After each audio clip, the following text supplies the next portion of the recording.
লিখি মূলত টিচার বা কারোর থেকে নোটস নেই, মানে এরকম আমি আমার ফ্রেন্ডের নোটস দিচ্ছি, সে ফ্রেন্ড কি করলো তার নাম লিখে দিল নিচে তার নোট, তাই না? বা টিচার দিল টিচারের নাম লিখে দিল। তার মানে লেখা মানে পেজের মধ্যে হালকা করে যে লেখাটা থাকে সোজা হতে পারে বাঁকা হতে পারে, থাকে না এরকম নোটস লেখা থাকে না? দেখছেন কখনো? ওর উপর দিয়ে আমাদের নর্মাল লেখাগুলো থাকে, তাই না? ওই যে হালকা লেখাটাকে বলা হয় ওয়াটার মার্কিং। বোঝা গেছে? ওয়াটার মার্কিং কি বোঝা গেছে? আমি এখানে দেখাবো আসলে ওয়াটার মার্কিং বলতে কি বুঝি। সবাই একটু বোর্ডের দিকে লক্ষ্য করেন, এখানে কিছু লেখা আছে না, দামি লেখা আছে, এটাকে আসলে দামি লেখা বলে কারণ এই লেখার কোনো অর্থ নাই, এমনি লেখা। আমরা এখানে লেখার নিচে মানে পেজের উপরে লেখার নিচে একটা লেখা লিখবো, যেটাকে বলি আমরা ওয়াটার মার্কিং, ঠিক আছে? এখানে আমরা লিখবো নোটস, ঠিক আছে? আসলে সেটা কিভাবে সম্ভব? প্রথমে একটু মাউস পয়েন্টারটা লক্ষ্য করেন, দেখেন মাউস পয়েন্টারটা প্রথমে পেজ লেআউট ট্যাবে যাবে, ঠিক আছে?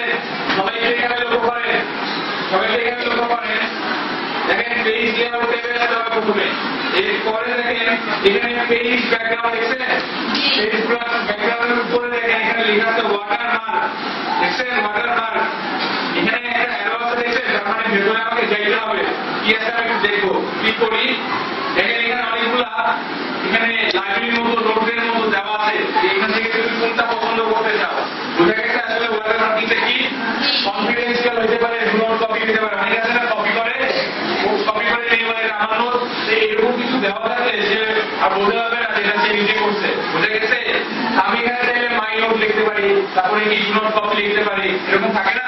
আমি বললাম আমার এখানে দরকার হচ্ছে ডু নট কপি, মানে আমার এটা কেউ কপি করে যেন নিতে না পারে, তাই না? তার জন্য আমি এখান থেকে সিলেক্ট করে নিই, এখানে চারটা অপশন আছে, একটা দুইটা তিনটা, আমি যে কোনো একটা চাইলে ইচ্ছা মতো ব্যবহার করতে পারি। আমি এখান থেকে 3 নাম্বারটা দিতেছি ডু নট কপি। দেখেন পেজের মধ্যে নিচে লেখা আছে, দেখেন আমি পেজটা ছোট করে দিই, দেখেন দেখেন বোঝা যায় ডু নট কপি হালকা করে লেখা আছে, এখানে হালকা করে লেখা আছে ডু নট কপি, অনেক হালকা আছে, তাই না? বোঝা যায় না?